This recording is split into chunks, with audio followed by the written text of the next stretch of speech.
Everyone, welcome back to explore literature. इस वीडियो के अंदर हम डिस्कस करने वाले हैं इंट्रोडक्शन टू इंडियन कॉन्स्टिट्यूशन जी की यूनिट नंबर 5, जिसका नाम है centre state relations and decentralisation. तो first, second, third, fourth unit को ऑलरेडी अपलोड किया जा चुका है। आई होप आपने वो वीडियोस चेकआउट कर ली होंगी। अगर नहीं देखी हैं तो उसकी प्लेलिस्ट आप चेक कर सकते हैं, जिसका लिंक आपको मिलेगा फर्स्ट कमेंट और डिस्क्रिप्शन में।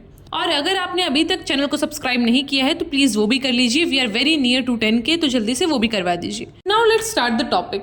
तो ये तो आप सबको पता ही होगा कि एक तो हमारी गवर्नमेंट होती है सेंटर लेवल पे, एक होती है स्टेट लेवल पे। लेकिन इसका मतलब ये नहीं है कि सेंटर वालों का कुछ नहीं बनता स्टेट से, या फिर स्टेट वालों की नहीं बनती सेंटर से। ये दोनों मिल बांट के काम करते हैं, क्योंकि हमारे यहाँ पे यूएस की तरह नहीं है कि जो स्टेट्स है उनका अलग से कॉन्स्टिट्यूशन है। हमारा सिर्फ एक ही कॉन्स्टिट्यूशन है, that is constitution of India. उसी को सारे स्टेट्स मानते हैं, उसी को सेंटर मानता है। इसलिए जो सेंटर और स्टेट हैं उनका साथ में हाथ मिला के काम करना बहुत ज़रूरी हो जाता है।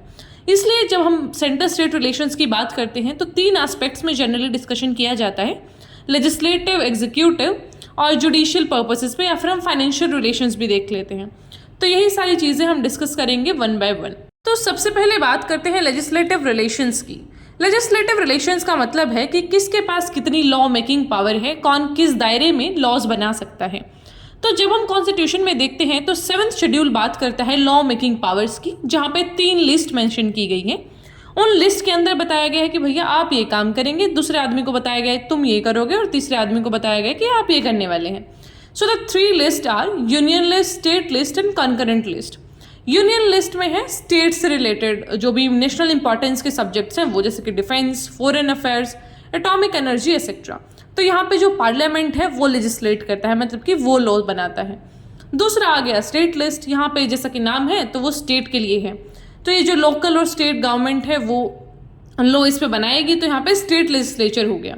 Then is concurrent list. जो भी यूनियन और स्टेट लिस्ट है वो तो अपने अपने दायरे में काम करेगी ही, लेकिन कुछ ऐसे सब्जेक्ट हो जाते हैं जिन पे दोनों को मिलकर काम करना होता है।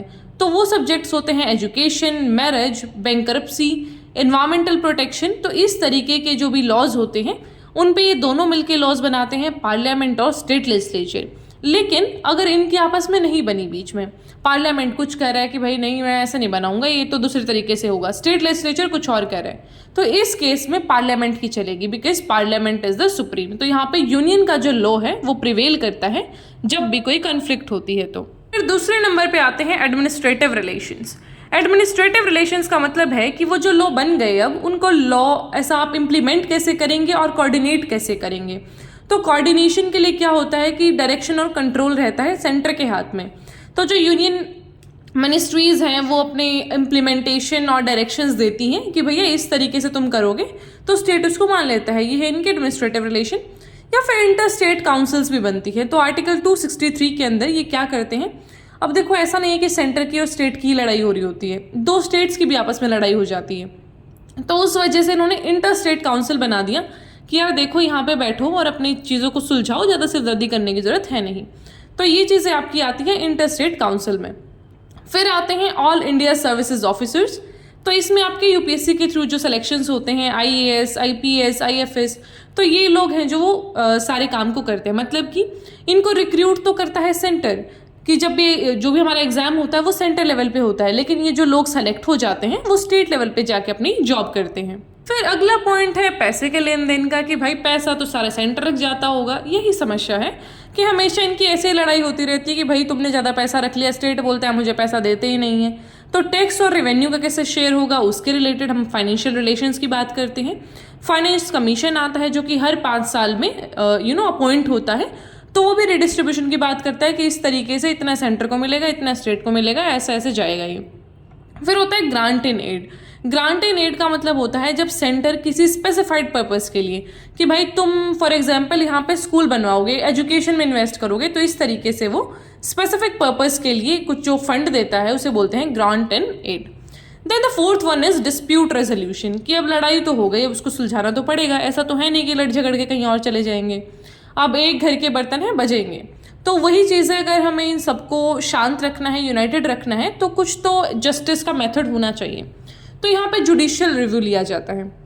जुडिशियल रिव्यू का मतलब है कि भाई सुप्रीम कोर्ट सुनेगा दोनों लोगों की बातें। जैसे मम्मी होती है ना, दो भाई बहन लड़ते हैं तो भाई मम्मी को बताओ किसने पहले मारा था, तो सुप्रीम कोर्ट यहाँ पे सुनेगा कि हाँ तूने ऐसा किया था, तू पहले इसको छेड़ के भागा था इसलिए तेरी बहन ने तुझे मारा है। तो वो वाली चीज़ें हैं यहाँ पे जो सुप्रीम कोर्ट है वो एजुडिकेट करेगा डिस्प्यूट्स को सेंटर और स्टेट के बीच में। फिर है नेगोशिएशंस और मीडिएशंस। तो डिफरेंट तरीके से ट्राई करेंगे कि भाई थोड़ा सा स्टेट की मान लो कि यार भाई को भी नाराज़ मत कर, ठीक है उसने एक मार दिया तूने दो मार दिया, चलो ठीक है आइसक्रीम खा के सारा सुलझा लो, ठीक है। तो इस तरीके से नेगोशिएट करती हैं फिर मम्मी बीच में। तो ऐसा यहाँ पे सुप्रीम कोर्ट करता है कि यार देखो थोड़ा सा तुम भी एडजस्ट कर लो, थोड़ा सेंटर तुम एडजस्ट कर लो। तो इस तरीके से सारे लॉज एंड पॉलिसीज को बनाते हैं। फिर लास्ट है पॉलिटिकल डायनामिक्स। तो पॉलिटिकल डायनामिक्स में क्या होता है, कोalition गवर्नमेंट्स बनती है जिसको बोलते हैं गठबंधन की सरकार। मतलब कि जब एक पार्टी जो एक स्पेसिफाइड वोट्स हैं उनको ना गेन कर पाए, उनको ना जीत पाए, तो फिर वो एक दो पार्टियां मिलकर अपनी सरकार बना लेती हैं, तो उसे बोलते हैं कोalition गवर्नमेंट। एक होती है रीजनल पार्टीज, तो जो स्टेट में गवर्न करती हैं उनको बोलते हैं रीजनल पार्टीज, और इनका काफ़ी ज़्यादा ऑटोनॉमी होता है, फाइनेंशियल डिवोल्यूशन होता है। अब चैलेंजेस क्या हैं सेंटर स्टेट के रिलेशन में, कहाँ इनकी लड़ाइयाँ होती हैं। हमारे कुछ वीक एस्पेक्ट्स नहीं होते घर में भी कि यार ये जब रिमोट उठाता है ना तभी लड़ाई होती है, या फिर ये दोनों साथ में पढ़ने बैठते हैं तभी लड़ाई होती है। तो सेंटर स्टेट का भी ऐसा ही है कि जीएसटी की बात आती है ना, जब इनको पैसे का लेन देन की बात आती है तब झगड़ते हैं कि यार हमें तो पैसा नहीं दिया। स्टेट रोता रहता है कि ये लोग तो सेस लगा देते हैं। सेस का मतलब होता है जब आप टैक्स के ऊपर टैक्स लगा दो तो उसको ना जो सेंटर है वो अपने पास रखता है, उसको किसी और को शेयर नहीं करना पड़ता वो। तो वहाँ पे ये लोग रोते रहते हैं। या फिर कोई प्रॉब्लम आ जाए कि भाई कोविड जैसे इश्यूज आ गए थे जैसे बीच में, तो ऐसा कोई दिक्कत आती है तब रोने हो जाते हैं, इनकी लड़ाइयाँ होती हैं।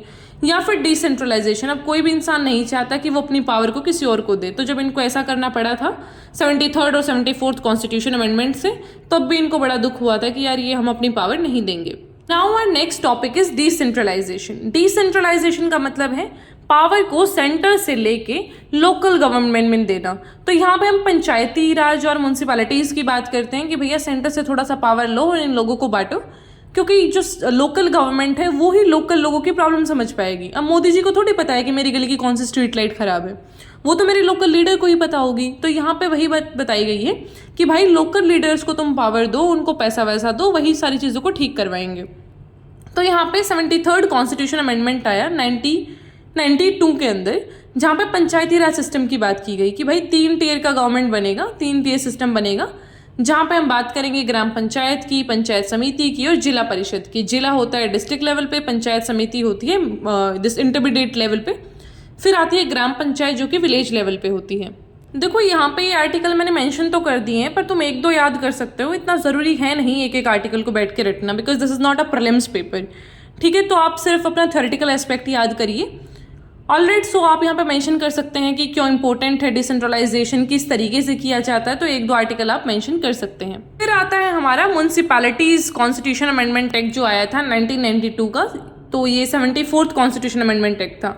इससे हमारी अर्बन लोकल बॉडीज बनी जिनको म्यूनसिपैलिटीज बोलते हैं। तो गाँव के लेवल पर पंचायत होती है और शहरी जो लेवल होता है उस पर होती है म्यूनसिपैलिटी। तो इसमें भी 3 लेवल है। नगर पंचायत जो कि ट्रांजिशनल एरिया के लिए होती है, ट्रांजिशनल एरिया होता है जो कि नया नया ग्रामीण से अर्बन बना हो, मतलब शहरी बना हो। एक होता है म्यूनसिपल काउंसिल जो कि छोटे अर्बन एरिया के लिए होती है, टाउन टाइप जगह के लिए। देन इज म्यूनसिपल कॉर्पोरेशन, वो बड़े शहरों के लिए होती है। तो इसमें भी मैंने आर्टिकल्स दिए हैं यहाँ पे कि 243B में डिफाइन किया गया है म्यूनसिपैलिटीज एंड ये सारी चीज़ें। इनको भी याद करने की जरूरत नहीं है, एक आधा याद रह जाए तो ठीक है, पेपर में मेंशन कर देना, अच्छा लगेगा एग्जामिनर को भी कि तुम्हें आता है, otherwise no need. Now the question arises कि यार सेंटर और स्टेट पर सरकार थी तो ये 3rd लेवल लाने की क्या ज़रूरत थी, क्यों हमने डिसेंट्रलाइजेशन किया। तो मैंने जैसा कि पहले भी बताया कि यार देखो लोकल लेवल के जो लोग होते हैं ना, उन्हीं को पता होता है कि हमारे जो एरिया के लोग हैं उनकी क्या दिक्कतें हैं। Amit Shah ji, Modi ji, I am taking the reference of present government, या फिर जो भी पार्टी है गवर्नमेंट में, उनको नहीं पता है सेंटर पे बैठ के किस गांव के किस गली में क्या दिक्कत है, तो वो हमारे लोकल लीडर्स ही समझ पाएंगे। तो इसलिए जो लोग हैं उनको एक तो ऐसा डेमोक्रेटिक उनके रूल्स का, राइट्स का पता लगे, उसके लिए भी ये बहुत इंपॉर्टेंट है कि डेमोक्रेटिक पार्टिसिपेशन बढ़ेगा, लोकल अकाउंटेबिलिटी बढ़ेगी। मतलब जो आपके लोकल लीडर्स हैं आप उनसे डायरेक्टली बात करिए, उनको बताइए कि यार ये समस्या है, ऐसा सुधरवाओ इसको। वो अलग बात है कितना सुनते हैं नहीं सुनते हैं, बट या this is the main target. Then the 3rd thing is कि एफिशिएंट जो रिसोर्स मैनेजमेंट है वो होगा कि आप अच्छे तरीके से आपकी जो लोकल प्रॉब्लम्स हैं उनको एड्रेस कर सकते हैं। Then is responsive governance. Responsive governance का मतलब होता है कि आपके अकाउंटेबल हैं वो जो भी लोकल लीडर्स हैं, आप उनसे जाके सीधा बात कर सकते हैं। तो वो बड़ा रिस्पॉन्सिव वे में फिर 1-to-1 कॉन्वर्सेशन आपका उनसे हो पाएगा, जो कि एक बड़े लीडर के साथ पॉसिबल नहीं है। Alright, so this was all about this video. इसी के साथ आपका ये पूरा GE कोर्स खत्म होता है। आई वुड लाइक कि आप अपने फीडबैक्स दें कमेंट सेक्शन में। थोड़ा सा मेरी मेहनत का भी रिस्पेक्ट करो और अपना फीडबैक जरूर देके जाओ, अच्छा बुरा जैसा भी लगा। Alright, so I will meet you in the next video. Till then take care, stay happy, stay healthy and don't forget to subscribe the channel.